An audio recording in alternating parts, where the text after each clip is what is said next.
Okay, Michael, we are streaming on YouTube and you can start the meeting. Very well. Is this meeting recorded in this fashion, Ms. Eaton? We be instructed as to how to find the YouTube link, please, sir?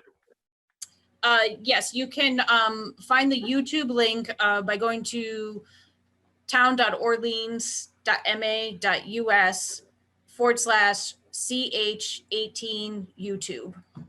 And there'll be a link right to our YouTube channel. Thank you. Very well. It now being past 7 o'clock, I, Michael P. Marnick, the present chair of the Zoning Board of Appeals of the Town of Orleans, call this virtual meeting to order. Present with me, Messrs. Cole, Taub, and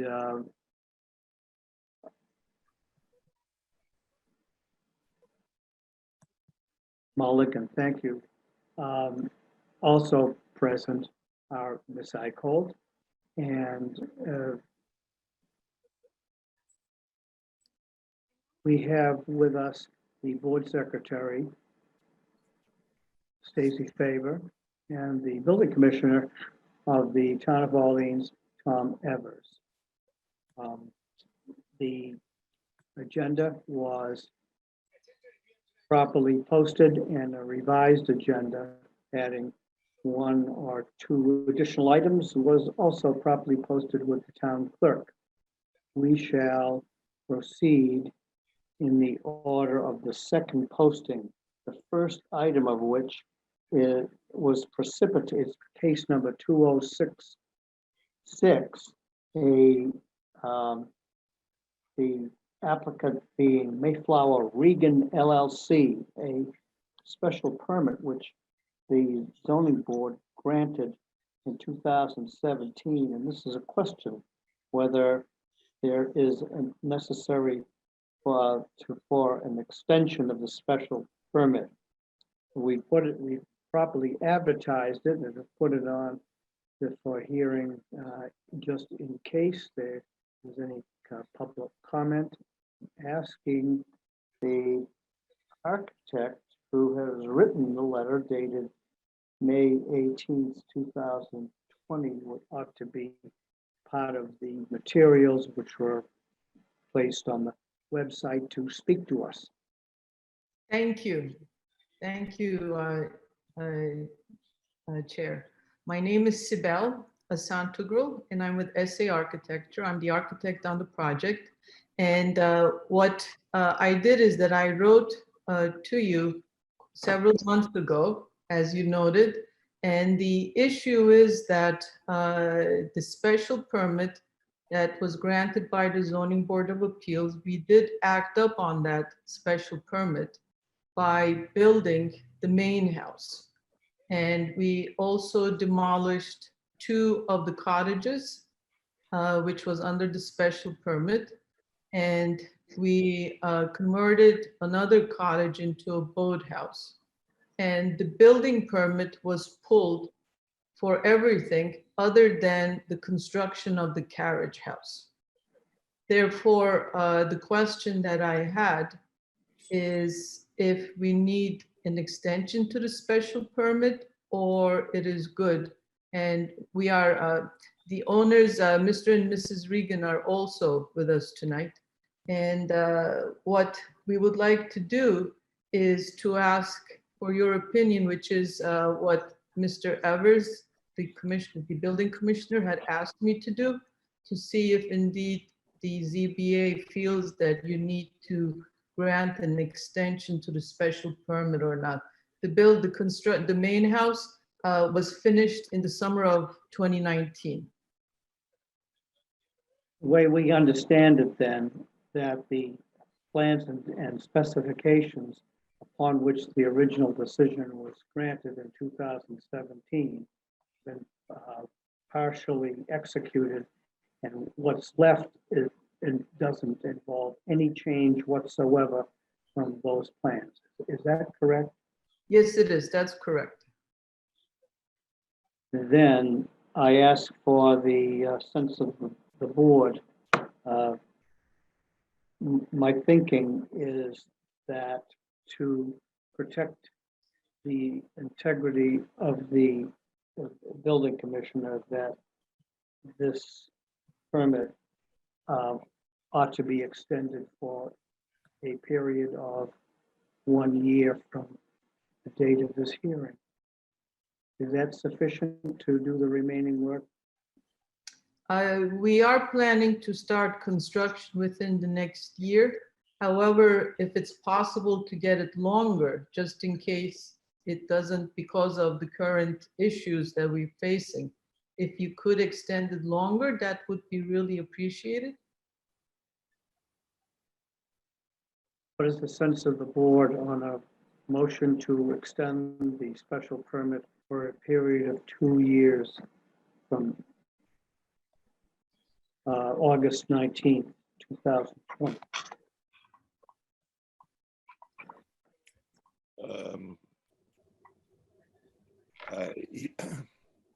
I'm still having a little challenge with my technology. Can you hear me, Mr. Chairman? Yes, So I don't feel the need for further discussion, and I would cast my vote favorably for 2 years. If others want to opine, of course, I'll be quiet. The one thing I did want to say again is I'm not finding the background material for this case on my computer. And I had it a minute ago, and I don't know if others are having that problem, but I'd like Stacy's help or Sarah's help in getting back there. Thank you. I'm complete. well, that may be something I could talk about, because all I think that you're going to find is a single page letter from the architect who just spoke with us. And the whole file 2066 was not uploaded. It's not uploaded, is what you're No, saying? no, just the letter. On 2066. Yes. Okay, thank you. So do I have a second to Mr. Taub's motion? Second. Second. This is seconded by Mr. Mulligan. Is there any discussion on the motion? We'll need a roll call vote. All in favor? Aye. Excuse me. Ms. Faber, can you call the roll? Okay. 1 second. Sorry, guys. Okay. Mr. Taub. I vote affirmatively. Okay. Mr. Mulligan. Yes. Mr. Cole. I recuse on this. Okay. Ms. Eichholt. Yes. Mr. Taub. You asked me. I did. I'm sorry. Mr. Marnick. Yes. Okay. Ms. Van Giesen? Oh, Yes. oh, she's on here. Okay. Sorry, I didn't Yes. see you there. Okay. And Ms. Van Giesen. Okay. I'd like to be able to vote twice regularly if you could arrange that. I can try. Thank you. You're welcome. The motion carries then, therefore 501. Is that the counting that I got?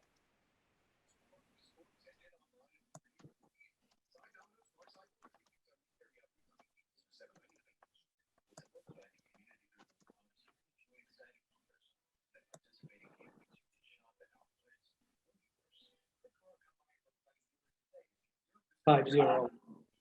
501, right? Very well. Thank you, ma'am, for presenting, and you may be excused. Thank you for your time. Members of the board, the next item is number 2128, excuse me, number 2128. This is the application, the hearing of which was commenced by Greenleaf Construction on behalf of FW Web Company. We started this hearing in March. It was continued several times by motion of the applicant, and then by the operation of the order of the governor. The applicant has in writing requested to withdraw the application without prejudice. And that is on the agenda for tonight. Mr. Zender, do you have any elaboration? I do not, Mr. Chairman, but I would respectfully request that the board approve a motion to withdraw without prejudice. Very well. I'll move it. Let the record reflect that I think all members are in possession of a fairly lengthy objection by Mr. Diaz to the withdrawal without prejudice, suggesting that the board deny the application or allow the withdrawal with prejudice. I have reviewed the voluminous materials. The practice of this board generally, even after a hearing, a complete hearing, when all the evidence has been closed, has been to allow the withdrawal of an application without prejudice. What is the sense of the board in this particular case? I see no reason to deviate from that practice.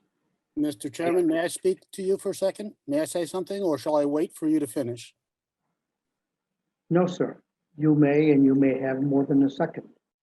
Your discussion and points were well taken.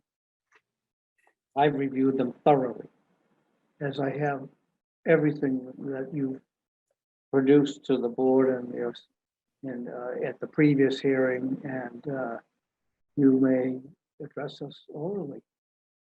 Well, let me ask this first question, please. You referenced that I provided a voluminous amount of material here and that the points were well taken. I appreciate that opinion. Let me ask this. Have all members that are present today, have they all read through that in its entirety and provided, and have they thought about the issues that I have presented thoroughly enough to make a vote at this point? I can't answer that question, Mr. Diaz, but I will tell you that all the members have the material that you provided to us. I believe it was sometime within the past 24 hours. Okay, well, listen, I don't want to try your patience here, but I believe that it's my right to present this material, and I have certainly provided it in ample time so that everybody, including the other side, Webb and its agents, can review that material. I would like now to present my material. As you probably know, I have worked very hard with respect to this. Nothing that I put forth is frivolous in any nature, in any way, and I would appreciate you allowing me to exercise my right to make a presentation. And this way we're sure, 100% sure, that the material has been covered thoroughly.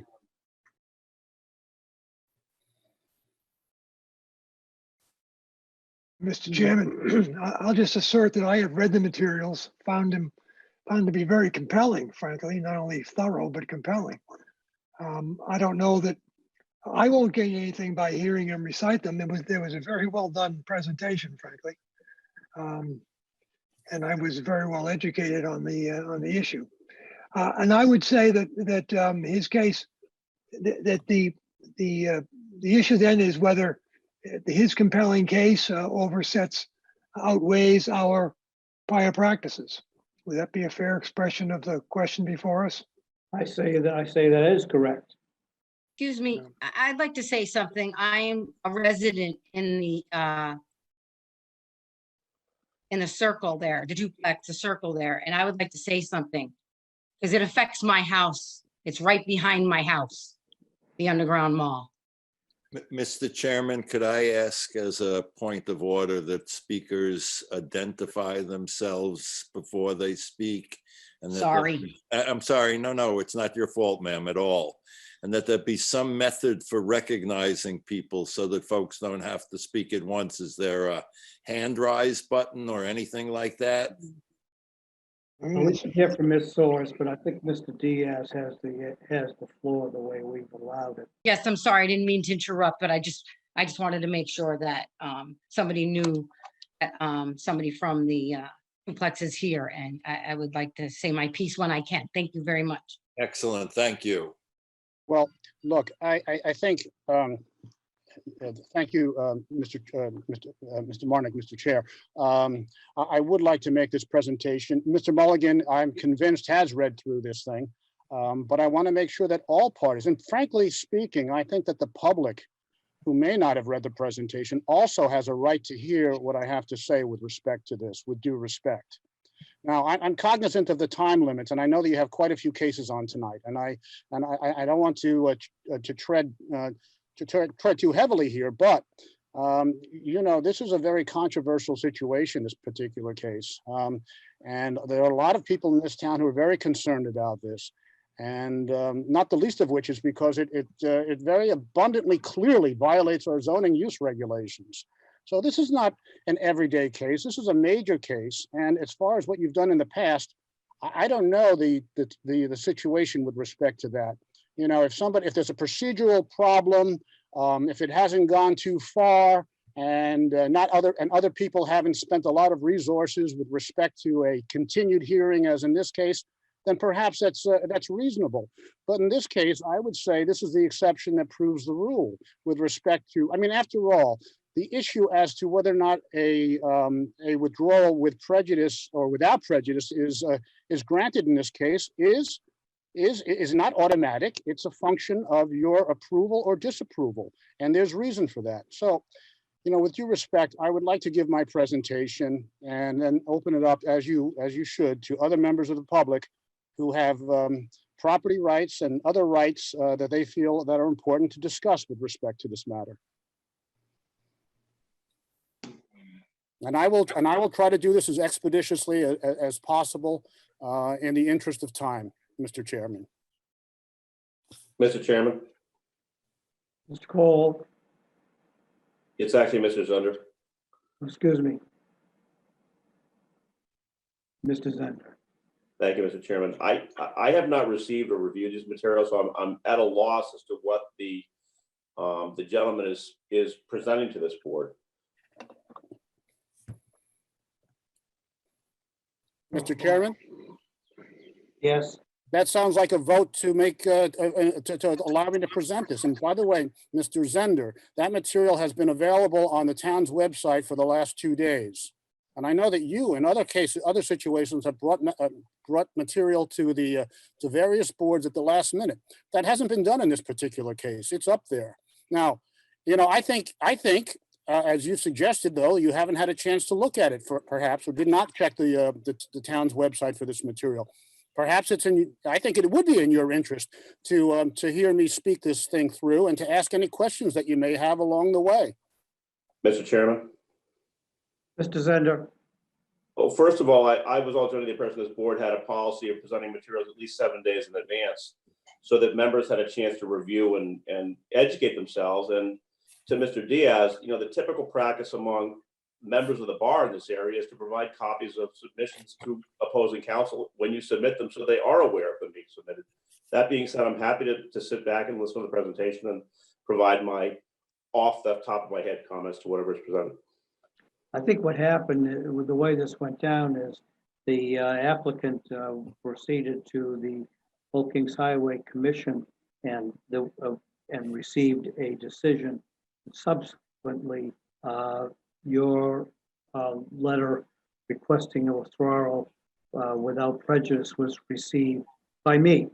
That at that point, that the withdrawal, the request was not on the agenda. There was a revised agenda filed with the town clerk adding this for discussion among the board. I'm going to allow Mr. Diaz some reasonable opportunity here to address us on those questions as to why you say we should deny on this present state of evidence that we heard in March, deny the application or to allow the withdrawal or require the withdrawal to be with prejudice. I'm sorry, did you say on the basis of the evidence that was presented in March? Yes, Well, the evidence, if you, we've got no evidence today, Mr. Diaz. I'm sorry, you said We've that, got no evidence since March. okay, that's right, and that's what I want, and I I want have to, every reason to believe that the members of my colleagues are completely indifferent, even as you speak now. I'm not sure what you meant by that comment. But, and if you read through my, Not an I'm opinion. sorry, Mr. Chair, may I finish my thought, please? Proceed. First of all, we have a meeting, we have a hearing that's been continued. You also have the equivalent of a motion to allow a withdrawal without prejudice, but you don't have all the evidence, all the information necessary to make that decision on an informed basis. Now, if you read through my package, you know that there's additional information beyond that which was presented in March that refutes much of the evidence that was presented in March. I would consider it a miscarriage of justice if you didn't allow me to present here today that evidence with respect to making this decision. So Have the I been material- clear? So it's clear then, Mr. Diaz, in the material that you submitted to the board is in the nature of additional evidence beyond what the board heard in March. It certainly is, and you want know, to present that evidence now, I'm sorry? and you want to present that evidence now. Absolutely. I think it's germane to the decision in front of you. It's very germane to that decision.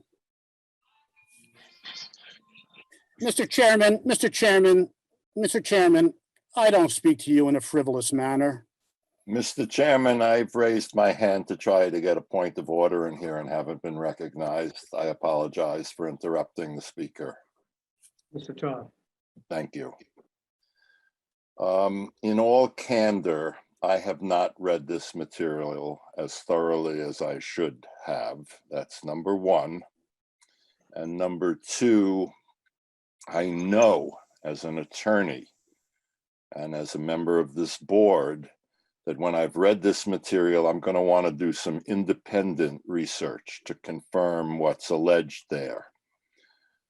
Under those circumstances, it actually seems to me to be not a good use of time to permit the petitioner to present tonight, since I don't want to put words in Mr. Zender's mouth, but for sure he's going to say, in light of all of this, I'd like more time.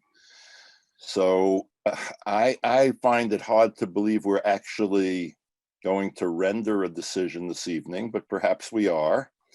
And it'll take a lot of time. Maybe we want to put other cases first.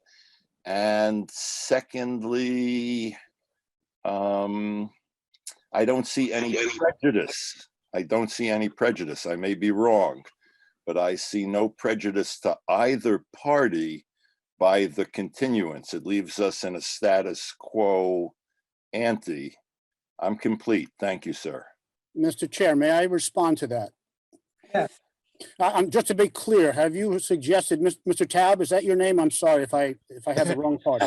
Yes, yes. Okay, have you just suggested that this matter be continued? Well, hesitantly, yes. Well, I was going to suggest that moments ago to give Mr. Zender a better chance, for example, Yes, to familiarize thank you. himself with this. I'm perfectly fine with that. Well, that's at the discretion of the board, of course. Somebody would have to so move. Of course, but I just want to know, listen, I'm for fair play, and if a continuance brings us to that point, I just want everyone to know here that I'm in favor of that. That's fine. That's fair enough. So could we go straight to Mr. Zender, Mr. Marnick? I think so. I think that's the way to approach it. Mr. Chairman, Mr. Zender. I'm equal parts amused and indifferent.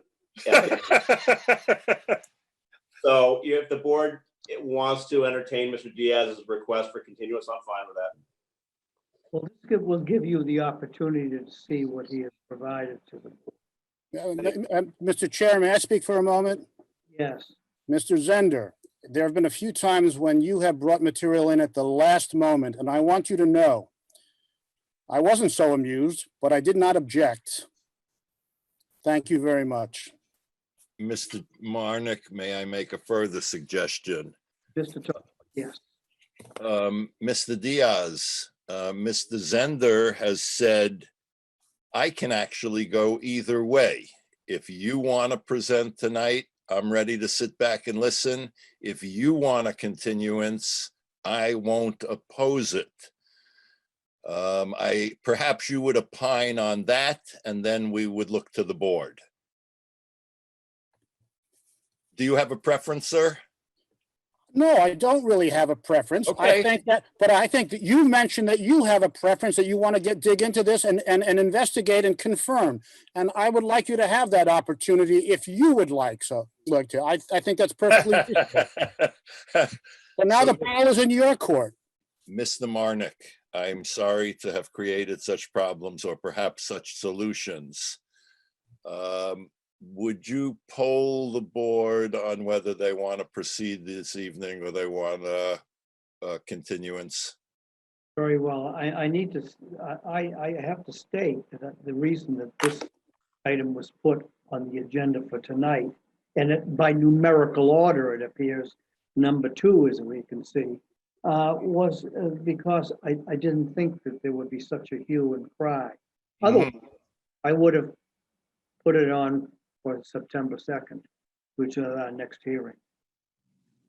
I expected to deal with the other items on the agenda in ordering the hearing. Okay, then in an alternate to polling the members, in light of what you've just said, I move that the matter be continued until September the 2nd.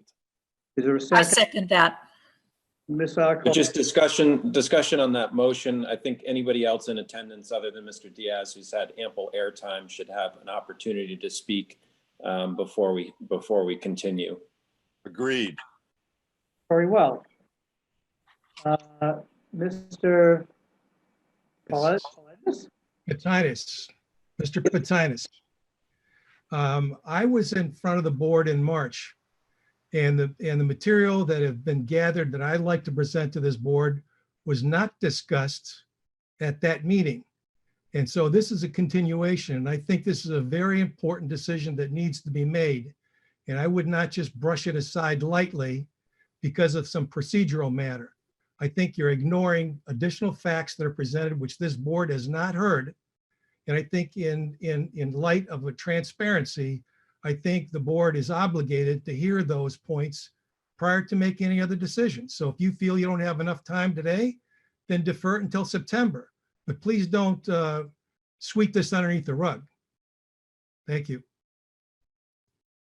Thank you. Is there anyone else wishing to speak on the question of whether this agenda item for FW Web should be continued, say, until the next regular meeting, which is September 2nd? For anyone else, Ms. Solers, do you want to talk about that? No, I'm for continuing it. That's fine. All right. Thank you. Thank you. I think my sense is that we should continue this until September 2nd.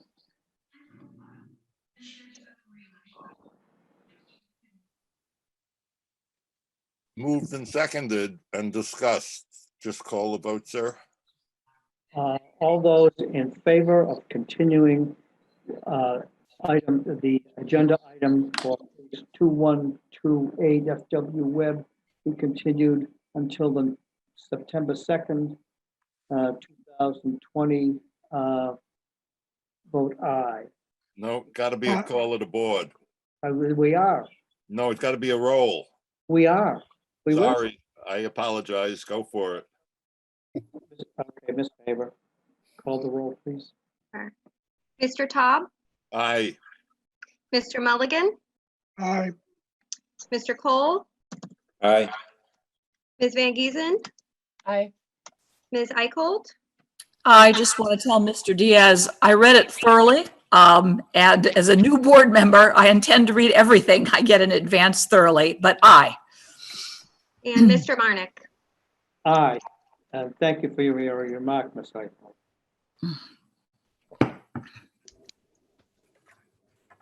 Motion carries unanimously. Thank you. Very well. Thank you. Thank you. Case number two, we'll call case number 2129, the application of case number two, we'll call case number 2129, the application of case number two, we'll call case number 2129, the application of I'm trying to minimize my screen so I could take a good look at the agenda. Oh, I've got it now, I think. Trying to minimize my screen so I could take a good look at the agenda.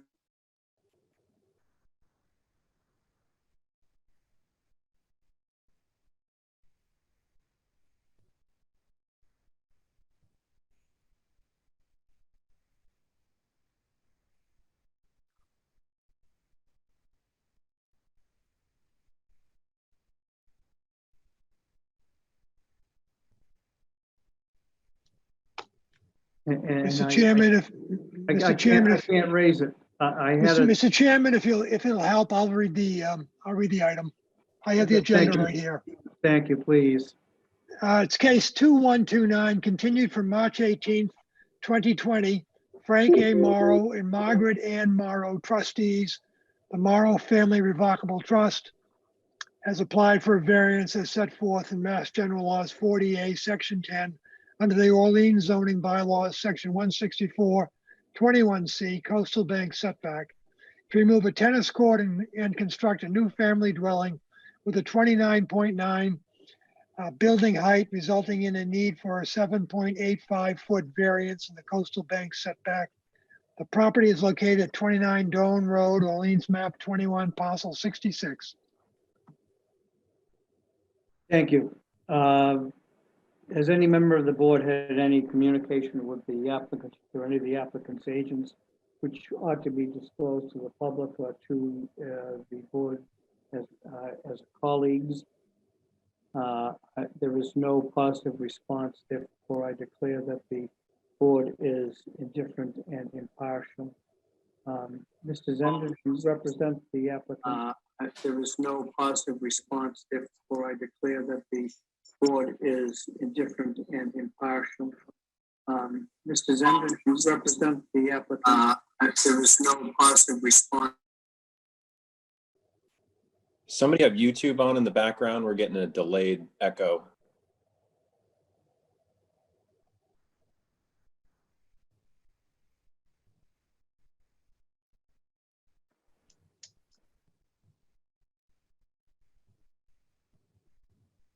Mr. Chairman, Mr. Zender, I am hearing what you're saying, if not twice, maybe three times. So I'm hoping that's cleared up at this point.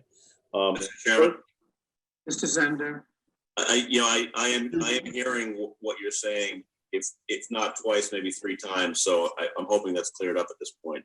Mr. Chairman. Yes, somebody has YouTube playing in the background. You have to have it muted.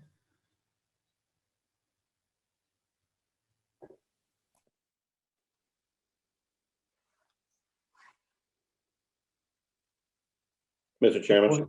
go ahead and proceed then, Mr. Zender. Maybe we're all right now. First of all, Mr. Chairman, would you mind setting the board for the hearing in this matter for me? Oh, yes.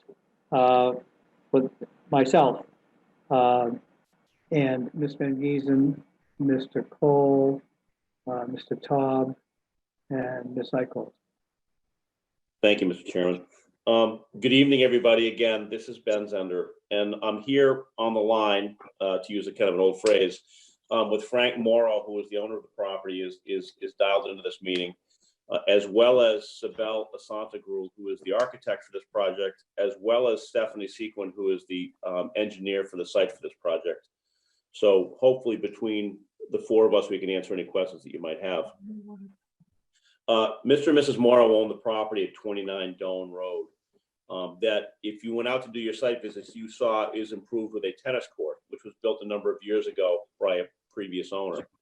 The Morrows have applied to the Conservation Commission for permission to remove the tennis court and to construct a single-family dwelling on this lot. And the Conservation Commission did in fact approve an order of conditions for the construction of the home that you have as a part of your packet. The lot is buildable as of right, and the structure is fully lawful with the exception of one provision of your zoning bylaw, 16421C, which provides that a structure has to be set back from the edge of a coastal bank by 1.5 times the height of the structure, but in no event more than 50 feet. If you look at the plans for the structure, it has a small screen porch, a sort of an octagonal or part of an octagonal shaped screen porch on the north side of the property that extends into that required coastal bank setback. Based on the height of the structure, the required setback is 44.85 feet, but the structure is 37 feet from that setback. That's based on the existing topographical height of the land, but the land in fact was altered at the time that the tennis court was built to remove some land, some soil. So if you go from the pre-existing site height before the tennis court was constructed, the height of the structure is 27.6 feet with only a required setback of 41.4 feet. So if you hold the pre-existing natural grade, it would be a 4.4 foot variance. So it's either 7.85 feet or 4.4 feet, depending on how you calculate the natural grade. This site is unusual, not just because it has a coastal bank on it, because without a coastal bank, the bylaw wouldn't be effective. But if you look at the site plan for the property, you'll see that the coastal bank is actually a curved coastal bank that curves around the entire west, north, and east side of this property.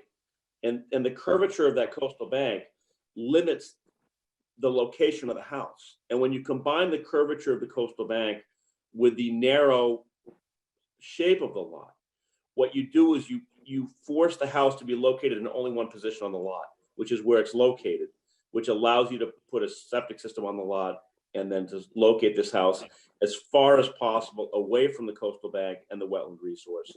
But you can't move it to the east or the west because of the fact that the coastal bank curves around on three sides. Because of that, in order for the Morrows to construct a screen porch, which if the board looks at the elevations is a single story screen porch, it's 15.5 feet high, they need this variance from the board. General Laws 48, Chapter 10, or Chapter 48, Section 10, and your bylaw requires that to get a variance, we have to demonstrate three things. The first thing we have to show is that there's going to be a hardship to the applicant if they don't get the relief. Now, the hardship to the Morrows is the fact that in this particular location, Ed, you've been out there, there is obviously a problem with insects in the summertime. It's near the marsh, it's down in the lowlands. It's a wet area on the sides, which creates bugs and the need to screen your outdoor activities in some respect. Also, the design of the house is such that the screen porch creates on the north side a very attractive visual differentiation between the elevations, so that the screen porch forms a very, I would say, beautiful part of the home that breaks up the massing on that side of the home and creates less of a slab look from the north side. And finally, that screen porch provides on the second floor, coming out of the upstairs, a beautiful deck that they can go out and they can look out and see what's outside the house. So the screen porch for them provides a beautiful, usable, and desirable element of their house that really won't detract from the view of this house in any way, shape, or form from the neighborhood.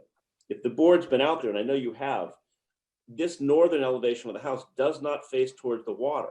It's actually the west side of the house that faces towards Roberts Cove. And so because the coastal bank wraps all the way around three sides of the property, Roberts Cove is actually to the west, which faces the skinny side of the house. So this screen porch, given the vegetation, is not visible from Roberts Cove, which I would submit is really the purpose of the coastal bank setback requirement, so that when people look at structures from the water, they're not looking at imposing structures that are built, as they see it, too close to the coastal bank and providing a lot of massing. Further, this screen porch at 15.5 feet high is not the tallest point of the structure. So it's really not creating any kind of a visual massing that the public's going to see. The topographical condition that we have here is the coastal bank, and not just the fact of the existing of the coastal bank, because that in itself wouldn't be different from any other coastal bank situation. It's the way that the coastal bank wraps around and shapes itself around three sides of the house that creates this condition.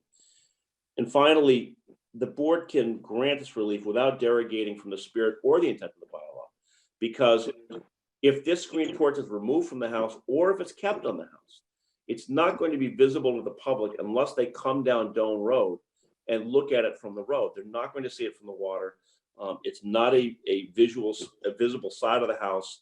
And so it therefore won't detract from the purpose of the bylaw, which is to create these structures that are far enough away from the coastal bank. Finally, when looked at the property from the water, from Roberts Cove, the structure is set back the required amount of distance from the coastal bank. So when people look at it from the water, if they happen to be either across the neck or out on the water, they're going to see a structure that meets those setback requirements from what they're looking at. And so for all those reasons, I hope this board can look at these plans, ask us any questions that you think are required, and that you can find that we've met the requirement for the variance for the construction of the house. And thank you all for your time. Thank you, Mr. Zander. Are there any board members wishing to ask questions of the applicant?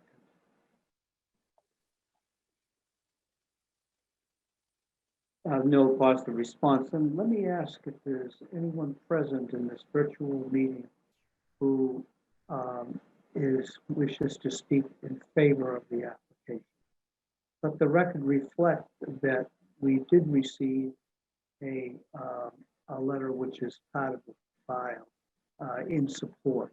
I can't remember the identity of the writer. At least one letter. Mr. Chairman? Yes.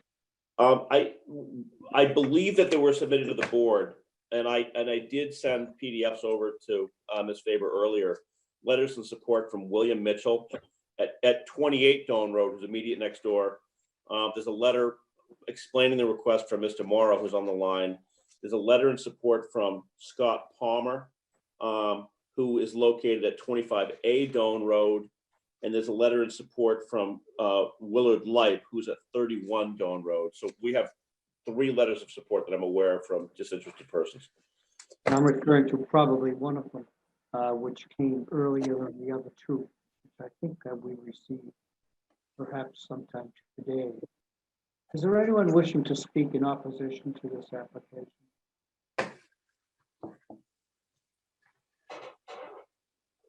I hear no response. Therefore, I will declare the evidence closed for hearing. What is the sense of the board?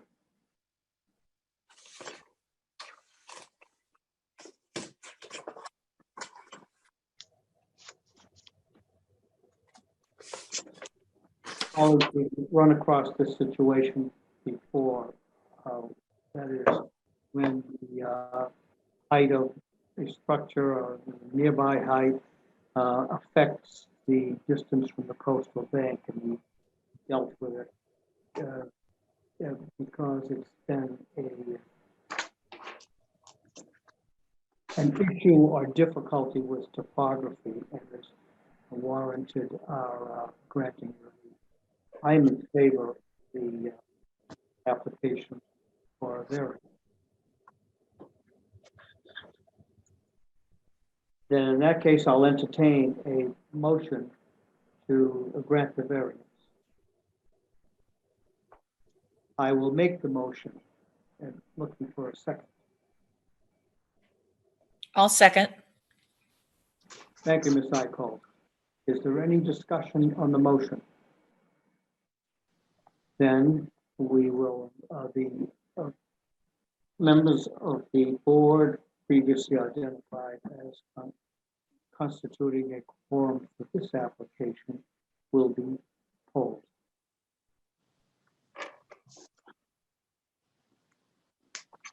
Ms. Faber, would you poll the board? Ms. Eichholt, Yes. Ms. Van Giesen, Yes.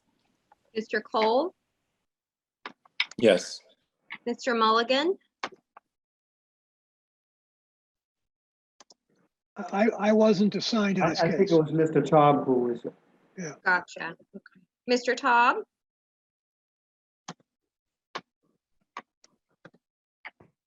let the record reflect that Mr. Taub must have temporarily left the meeting. okay, and Mr. Marnick. Yes. Therefore, the motion carries 4-0. I will write the opinion. Mr. Zender, would you provide Ms. Faber with a draft of the findings supporting the variance in at least in the summary fashion in word form, please? Yes, I will, Mr. Chairman. You might be able to adopt that from what you've submitted already. I'm happy to. And I have one more comment, Mr. Chairman. Yes, sir. I have to say, in 30 years of practice, this is the first application that I have seen, much less a variance, where there was absolutely no comment from anybody on the application prior to the actual vote. It was interesting, to say the least, and I appreciate all of your efforts in this. So I don't want to disappoint Mr. Zender, so I'd like to make a comment. Thank you, Mr. Taub. I was waiting for that. I couldn't find the drawings as such. This is the one where the single family is replacing a tennis court, right? Yes, it is. Was there anything in the screen porch that was cantilevered? It's set on a slab. I guess I don't know what that means, and I didn't see the architectural drawings. It means that Mr. Taub means there's no basement underneath of it. They pour a concrete slab over the grade and then build on top of that. I believe, and Sibel can jump in if I'm wrong about that. No, that is correct. The only overhang on the over the screened-in porch is just an 8-inch overhang to create. So it's only actually the slab, if you will, that is necessary to exceed the footage requirement, the setback requirement.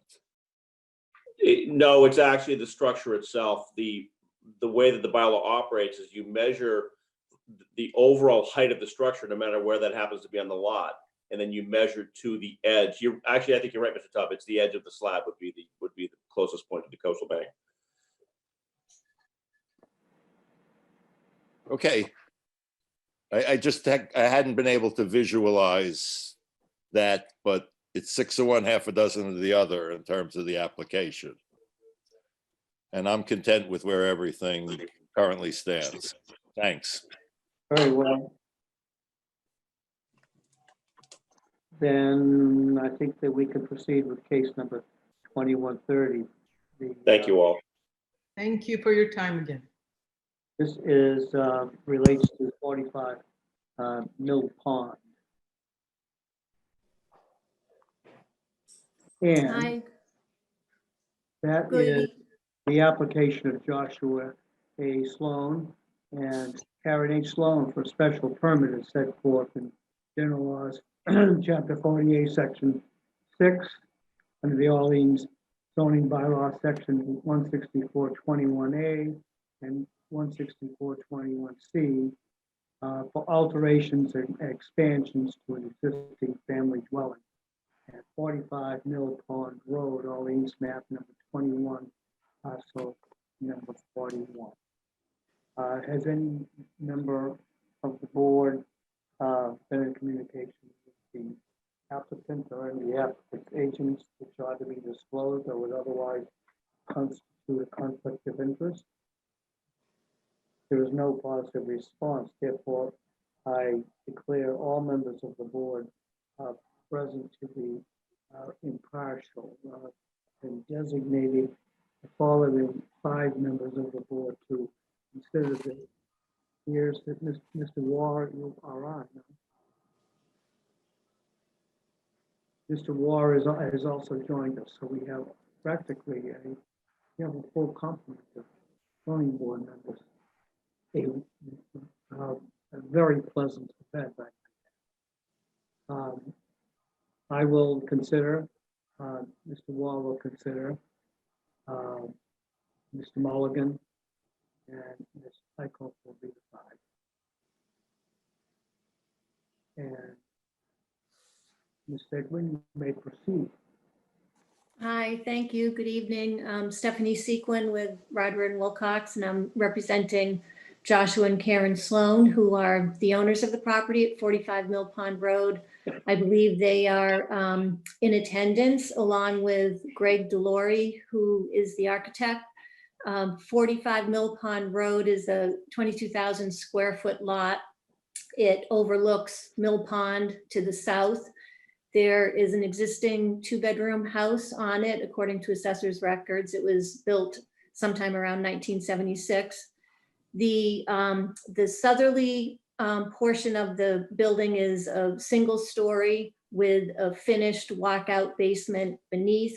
On the north end of the building is a 2-story tower that was built to look like a windmill. There is a small deck on the front of the house, and on the back of the house, there's a narrow walkway that provides access on the first floor. And there are patios underneath at the walkout level. As far as the existing setbacks, the building, it's located in a residential district. The existing front setback is 24.7 feet. And 22.8 feet to the rear. So it's non-conforming with respect to the front and rear lot line setbacks. To the north side, it's approximately 120 feet setback there. And then on the west side, there is a coastal bank abutting Mill Pond, and the existing structure is 39 feet from the top of the coastal bank.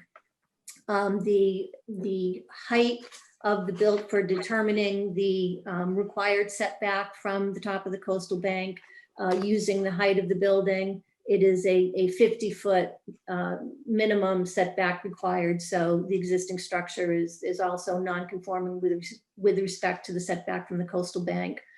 The height of the building, which is the highest point of the building, is the tip of the, I'll refer to it as the tower. Based on that portion of the structure, the existing building height is 33.4 feet. So it's it exceeds the 30-foot maximum height. And the building coverage, the square footage of the building is 787 square feet, which is equal to 4.7% of the buildable upland. So it does comply with the building coverage requirements. Mr. and Mrs. Sloan bought this house earlier this year, and I can say that I had inquiries from quite a few parties who have looked at this property. It's a beautiful location. The building is unique, to say the least, and to a lot of people looked at it and could not figure out any way to keep the building and transform it into something that would be, you know, suitable for today's lifestyles. The Sloans came along and worked very hard with their architect, and were able to come up with a plan that could provide some renovations and modest expansions to the building without completely tearing it down and building something enormous. So what they came up with and what has been presented are some, I think, reasonable expansions, and I'll go through them and try to describe them. It is very difficult, as I said, because this is an unusual, unique style home. But hopefully the architectural drawings that were submitted are helpful in illustrating what's being proposed here. So starting at the south side of the building, which is the end of the building closest to the water, they're going to remove the roof, which is currently just attic space, but it is a peaked roof that will be removed and replaced with a flat roof that will have a roof deck. So they're actually going to be removing some of that second story volume and reducing it within that 50-foot setback to the top of the coastal bank. Over the center section of the building, that existing roof, which again is presently just attic space, is going to be removed and replaced with a slightly taller roof. They're going to be increasing the height of that section by, I think it's 2 feet 7 inches. And with that increased height, they'll be able to create some additional second floor space, an additional bedroom on that second floor. The new roof will not exceed the height of the existing tower. So it's not going to impact the overall building height, but it will create some additional volume, excuse me, within that 50-foot setback to the top of the coastal bank. There are no changes to the tower portion of the building other than they are going to remove the windmill blades. What's also being proposed is the small deck and the walkway that's on the back of the house are going to be removed and replaced with a larger deck that wraps around both sides of the building. The existing walkway that's on the back of the building is very narrow, especially there's a section of the building that sort of juts out. So they are going to increase the width of that back walkway by 1 foot. That will further encroach into that rear yard setback. So what we're going to end up with as far as the setbacks to the proposed structure, there's no change to the front setback or to the north side setback. The rear setback will decrease from 22.8 feet to 21.8 feet. So that walkway will get 1 foot closer to the rear lot line. The proposed deck that is going to be expanded will be 27 feet from the top of the coastal bank, where presently it's 39 feet. So we are going to extend further within that required setback. And there is no change to the building height or to the building coverage. As part of these renovations, it's presently a 2-bedroom house. It's with this addition, it will go up to 3 bedrooms. It therefore requires the upgrade of the existing septic system.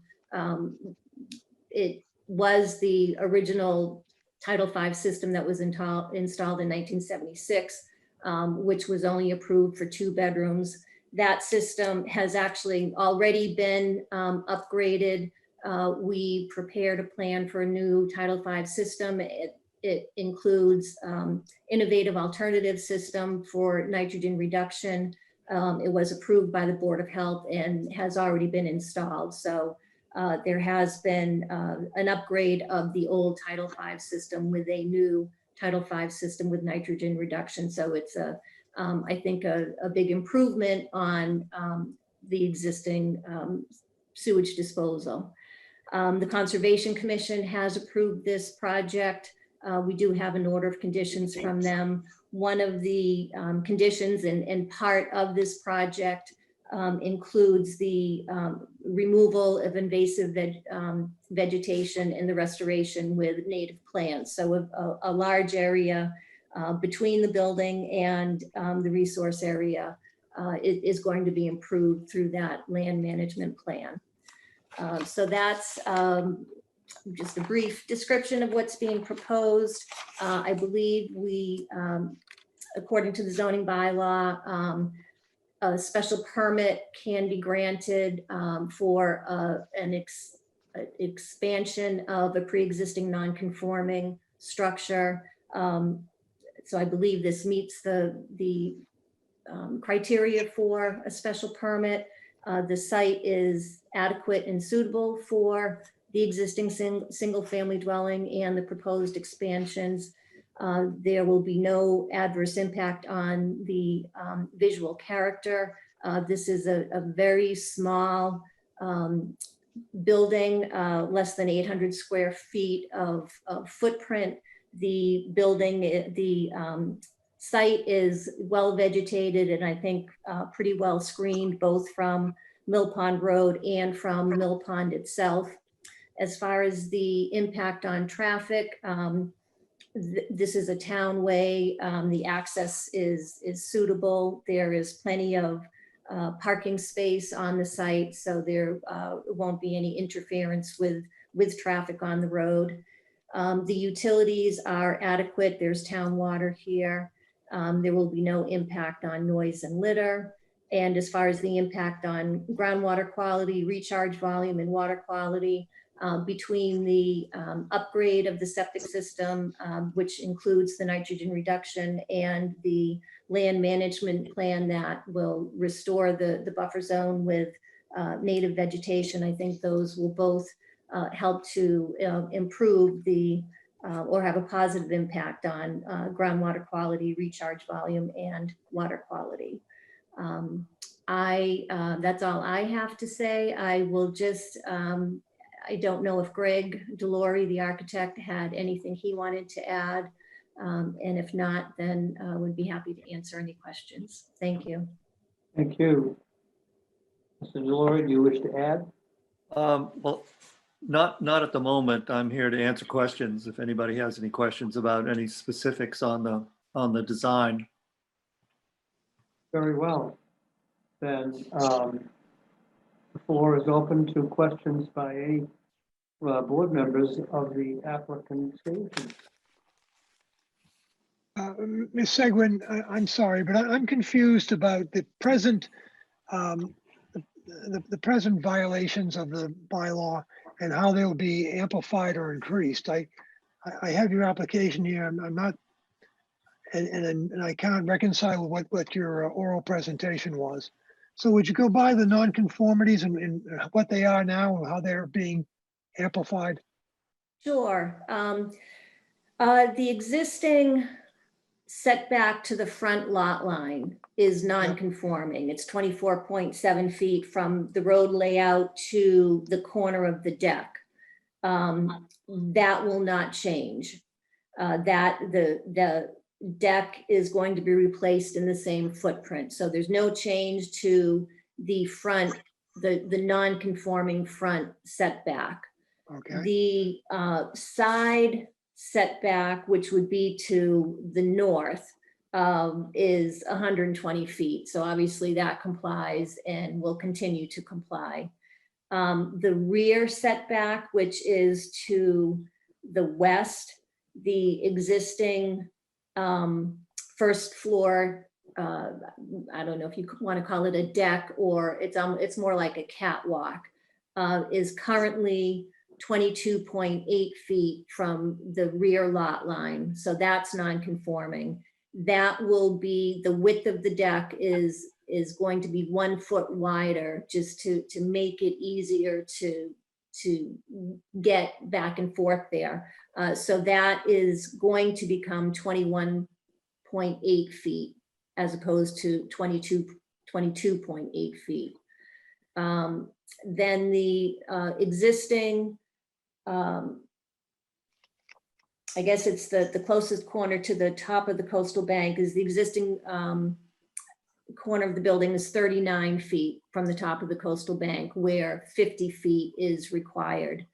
That expanded deck will be only 27 feet from the top of the coastal bank. There's no change to the building height, and there's no change to the building coverage. All right, thank you very much. You're welcome. Thanks. So the way I hear it, then there's one of the dimensions is going, is going to lead to a further nonconformity. That's the rear setback from going to be changed. Well, 20, now 22.8, and you're moving it towards the rear line by a foot. Is that right? Did I get that? That's right.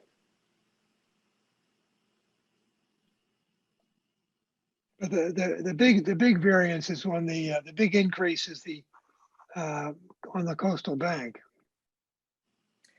That is a larger reduction in the setback, or a larger increase in the Increase in the nonconformity. variance, right. And I will say that that deck is at the first floor level. So it's not, it's 9 or 10 feet off the ground. And I think, as Attorney Zender explained with the last hearing, at least my understanding of that section of the zoning bylaw is intended to minimize the visual impact of structures as seen from the water.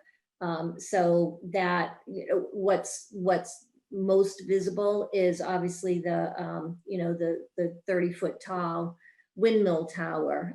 This deck is only 9 or 10 feet off the grade, and it's going to be on posts, so it's not like you're going to see a wall beneath it. It will be open underneath. Don't you need a variance? Don't you need a variance then rather than a special permit? No, because it's the nonconformities are being increased.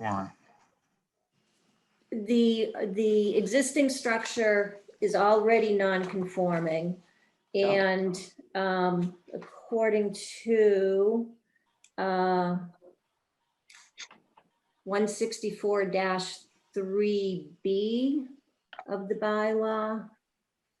Now I'll have to find it. Alteration to a non-conforming single or two-family residential structure that increases the non-conforming nature of the structure, including those alterations which increase or intensify a pre-existing non-conformity, but not including those alterations which result in the creation of a new non-conformity, may be allowed on special permit from the Board of Appeals, provided the Board of Appeals finds that any such alteration will not be substantially more detrimental to the neighborhood than the existing non-conforming structure. So that says, if you already have a non-conformity of some, in this case, it's the non-conforming setback to the rear lot line and the non-conforming setback to the coastal bank, you can intensify that non-conformity for a single or two-family dwelling with a special permit, as long as the board finds that it's not substantially more detrimental. If we were creating a new nonconformity, for instance, if we wanted to go less than 25 feet from the side rear line, from the side lot line, that would require a variance. If you currently comply and you want to make a new nonconformity, that would require a variance, but that's not the case here. Are there any other questions? So just a question about that dimension, if you could go back to that. So the coastal bank setback is 27 feet to the deck, which is different than the 39 feet that it is now. But what is the proposed setback from the coastal bank to the building itself, not including the No deck? change. Right. There's no change to the distance to the actual building. So the one thing, I think the plan does nicely is adds deck area to make that deck more comfortable and enjoyable. And I don't have an issue with the request. I think one of the risks that we have is that we grant a special permit for structure to be within 27 feet of the coastal bank, and then the next owner comes back and wants to build that as conditioned enclosed building volume. So would you be comfortable with a condition that approves as presented with the condition that the building itself, enclosed volume, remain 39 feet as you've proposed it? Didn't we reduce volume? This is Josh Sloan.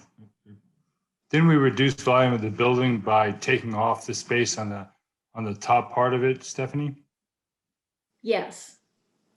So is that something that, introductions, Joshua Sloan, owner, my wife Karen Sloan's on the phone. Just wanted to thank you all for taking your time to review this matter. Stephanie, go into the complicated dissertation about reducing the volume of the house. So that the elimination of the gable roof on the south end of the building in replacement with a flat roof and a roof deck. And that is occurring within the 50-foot setback to the coastal bank. So that's a reduction in the volume of the enclosed habitable space within the required setback. Yeah, the setback's really driven by two things, the building's location and its height. I understand that the height isn't changing. And again, I think you've done a nice job with the plan. And my question was really in relation to the building encroaching further to the coastal bank and not having an issue with the deck doing so as you've proposed, but just wanted a sense for a condition that limited the building to the 39 feet that exists now. So Matt, are you saying that you would not, so if your owner, not us, we're going to be here for 100 years if I do it right. A future owner would not be able to build a structure where that deck is? Is that what you're getting to? Right, so that's the creep. So today it's Right. a deck, tomorrow it's a screen porch, the next day it's a living room. Right. So I'm just trying to air out the question to hear what the opinions are. It's certainly not our intent. Go ahead, Stephanie. I'm sorry, I think what you're describing would have to come back before the board, even without a condition, because it would be, a vertical expansion or the addition of mass or volume within the required setback. I mean, the same reason that we're here now. I defer to Tom. I don't think that's the case. Once we give you 27 feet, you can build on that footprint, I believe. May I join the conversation? Yes, Mr. Todd. I thought the presentation, by the way, was excellent by the presenter. I thought it was very clear and comprehensive. I appreciate Mr. Cole's concern. And though the Sloans in good faith don't intend to do anything with this, our responsibility is to the town. And I think that this is a fair condition to impose, and I think we can dispose of it this evening. I'm not a voter on this, but were I would, I support that request. I just want to say that I agree. I'm glad Matt picked up on it and articulated better than me my concern. I think this town is filled with people who would love to encroach a little further on their coastal bank and their properties, and that this is an issue that I think is precedential. Just so Mr. Sloan understands, it's not particular to your property, but there are hundreds of houses in this town that are limited by that coastal bank setback requirement. I would support this your petition only if the concept that Matt has proposed is acceptable. And I guess just to articulate it one point further is because I thought it's not to say that you can in the future. It just forces that this process happens again, because again, I think you could potentially enclose it without coming back. And Tom, I think. No, I think if they were, Mr. Cole, if they were adding volume within the required setback, they would have to come back. The difference being is that it may just be a special permit again. Right. I think it would be. Because it would be the new existing, it would already be in violation. It would come But I back to the think- board, but I believe it would come back as a special permit, not a variance. But I think there's real value to having that in the decision, because as people look at it as to what the board is willing to do, and I think having language such as Matt has suggested would give a clear statement to the community. Well, then that could be a condition attached to the granting. But let me ask, is there anyone present at this virtual hearing who opposes the application of Mr. and Mrs. Sloan? There's no positive response.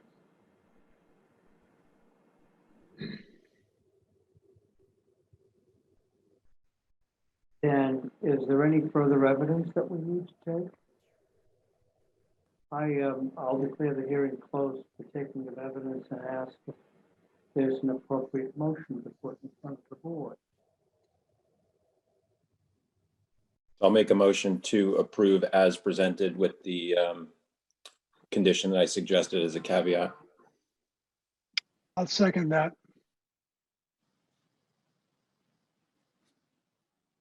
For the record, can you phrase the condition, Mr. Cole? That any, that, I know that I can do this eloquently, that any enclosure of open deck area within 39 feet of the top of the coastal bank shall require application to the Zoning Board of Appeals. Very well. Stephanie, is that language doable in the future? Should someone want to do something? Not that we will, but that makes, Yeah, I think that means if someone wanted to expand the building beyond the existing 39-foot setback, that they would have to go to the Zoning Board of Appeals. Which I think Tom's right, they would have to anyways, but this just Right. gives comfort that the 27-foot encroachment doesn't get bootstrapped into other things. Mr. Cole, we respect the board and their opinion, and we're fine with that. May I suggest that maybe we have some language in the decision that recognize that it's only a deck, and in addition to not just the verbiage that Matt has suggested, but a little more, that we took cognizance of the fact the request is a deck and not an enclosed space. To amplify it a little bit to those who are seeking, looking for guidance on their own properties from what we do here tonight. So I'd suggest a finding of fact that says that the building itself is set back 39 feet from the top of the coastal bank and that it remains at 39 feet. Correct. Good. Very well. The can of worms that we've opened here is the precedent for anybody who wants to build a deck that's closer than the current requirement, again, without any reference to the specific case before us. Why would that case be distinguished from any other case?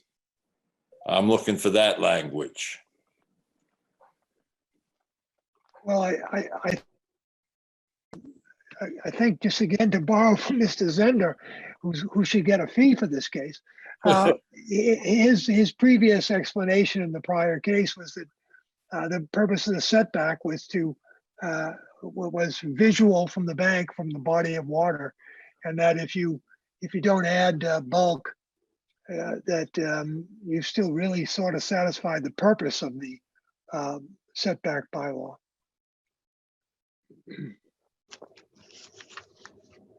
In other words, in short, Mr. Taub, I think if we had other people coming in to look to build a deck within the setback, I'd be amenable to those requests. And I think that's what the board is saying. You know, if we're not saying that, we should deny this. But I think we're setting a precedent for allowing decks to come closer to the coastal bank.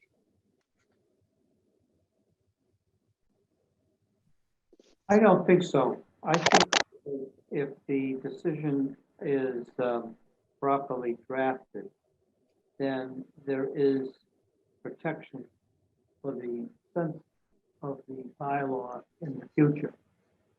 Generally, the applicant needs to disclose whether the property has been subject to previous decisions of the zoning board. And that means that this 2020 decision would be embodied in a new application, so that if none of the present members of the zoning board are on the zoning board at the time of the new application, that there'll still be some historicity for what we're doing tonight. Do you understand what I'm driving at? If I might, you're saying that it doesn't have stare decisis or precedential value. And I think that Mr. Mulligan is saying that it does, and if we don't address that problem, I don't mean to put words in Mr. Mulligan's mouth, but we're denying the reality that we're creating here.